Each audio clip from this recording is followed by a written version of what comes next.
मैं अलग हूँ, प्रणव अलग है, पल्लवी अलग है, तीनों की अपब्रिंगिंग पेरेंट्स ने की है। सो मुझे अपनी या अपनी बेटी की लाइफ का 1 घंटा सैक्रिफाइस करना होता है। May be she is complaining, I want to listen it. Hello friends, welcome to Palak notes. आज का वीडियो है पेरेंटिंग के ऊपर। मैं बायोलॉजिकल मदर 32 साल की उम्र में बनी अपनी बेटी सोफी की, but I have hands on experiences on upbringing a kid. क्योंकि जब मैं 13 साल की थी तब मेरा भाई पैदा हुआ एंड उसकी अपब्रिंगिंग, स्ट्रॉन्ग वैल्यूज के पीछे मेरा काफी हाथ है। क्योंकि जब मैं टीनेजर थी मेरे को था कि यार मुझे अपने पेरेंट्स से इतना डर क्यों लगता है, why can't they be friends.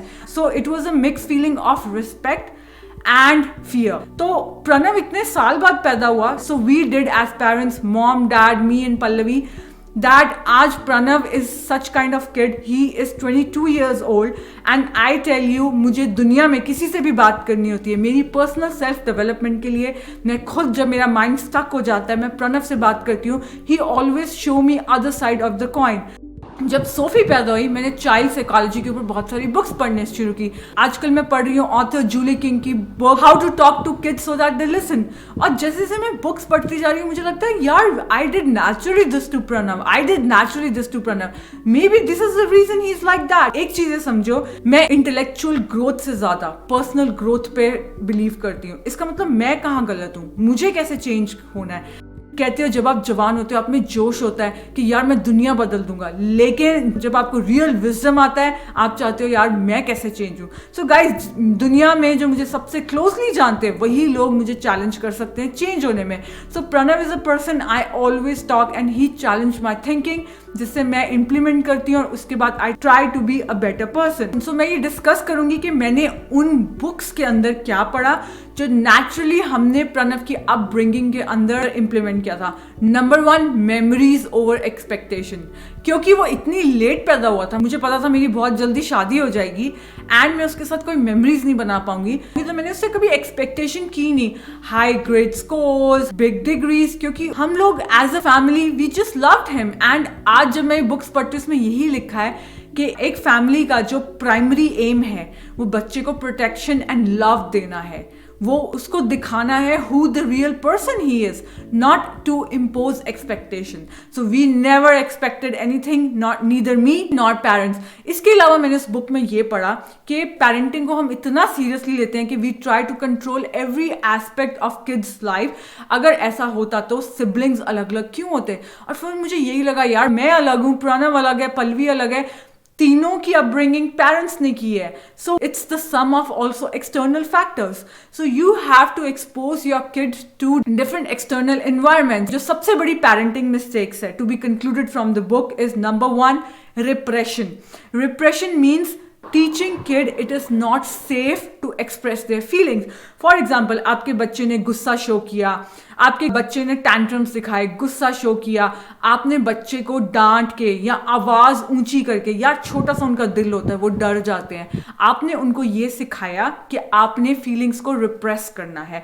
सो ऐसे बच्चे जब बड़े हुए और उनको अंदर से गुस्सा आया तो उन्होंने ये सीख लिया था बचपन में कि गुस्सा दिखाने से उसको शट डाउन किया जाएगा. ऐसे बच्चे जब बड़े होते हैं वो फीलिंग्स को एक्सप्रेस नहीं कर पाते हैं और रिप्रेस कर देते हैं, और बेटर फील करने के लिए वो लोग एज अ फूड, ऐसे बच्चे फिर मोटे हो जाते हैं, फूड का सहारा लेते हैं, अल्कोहल का सहारा लेते हैं. उसके अलावा the second parenting mistake is बच्चों को आवाज नहीं देना. जब बच्चा कुछ कहता है, अरे यार बैकग्राउंड में बच्चा बोलता ही रहता है, इग्नोर इग्नोर इग्नोर, फिर ऐसे बच्चे एग्रेसिव हो जाते हैं क्योंकि उनकी वॉइस को फैमिली में जगह नहीं मिलती है. मैं वॉइस को कैसे जगह देती हूँ, मैं ये कहती हूँ कि Sophie you can choose if you want to wear pink dress और blue dress, but you can not choose, वहां पे उसकी कोई वॉइस नहीं है कि उसको स्वीडिश या आइसक्रीम खाने से पहले खानी है. No, it has to be after food. The third most powerful parenting tip is expression.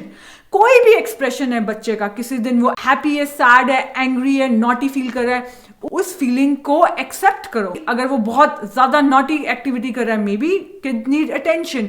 Sad है, व्हाई इज इट सैड, सो बच्चे को एक्सप्रेस तो करने दो, बहुत बात करो उस बच्चे से. मेरे साथ ये एग्जांपल हुआ था, मैं बातचीत शो ले रही थी जो हमारा लाइव शो है, उसके अंदर एक लेडी बहुत सारी प्रॉब्लम्स पूछ रही थी. मैंने कहा आप एक काम करो, मेरे साथ कंसल्टेशन ले लो, मैं सारी प्रॉब्लम्स इस शो में सॉल्व करने लगी तो 1 घंटा लग जाएगा. तो जब भी मैं किसी की कंसल्टेशन लेती हूँ, मुझे अपनी या अपनी बेटी की लाइफ का 1 घंटा सैक्रिफाइस करना होता है, because my every hour is so planned. So मैंने सोचा मैं सोफी को किंडरगार्टन लेने जा रही हूँ, तो मैं साथ साथ उनकी कंसल्टेशन ले लेती हूँ. मैं सोफी को किंडरगार्टन लेने जा रही थी, कंसल्टेशन ऑन थी. तो जैसी सोफी मुझसे मिली वो बोलने लग गई. तो of course it was very annoying on the phone. Then she told me कि यार आपकी बेटी बहुत बोलती है, हाउ कैन आई टेल. मेरे को उस टाइम अपनी गलती का एहसास हुआ कि यार मैं कोई और आवर दे देती, ये आवर मुझे नहीं देना चाहिए था. क्योंकि सोफी का स्कूल कैसा गया today, what is her feeling, is she feeling angry, is she sad, और may B she is complaining. I want to listen it. I want her to show that she has a voice and her expressions are fully understood. So मुझे लगा कि यार पहले मैंने अपनी बेटी को ही ये सब सिखाया है कि कैसे एक्सप्रेस करना है, and now I'm not gonna tell her to suppress this feeling. So guys, I know parenting is not easy. If you want more videos on positive parenting, यहाँ आप comment section में बता सकते हो what challenges you are facing. Maybe I have an answer. So guys, बच्चों को हम अभी कैसे upbringing कर रहे हैं, इनकी फ्यूचर में डेफिनेटली इनकी नेचर कैसे बनने वाली है उस पर एक स्ट्रॉन्ग अफेक्ट होने वाला है. This is your primary aim, not expectations, high degrees, 90% marks, not that. Okay, so if you like this video, make sure you share it. I'll see you next video. Take care. Bye bye.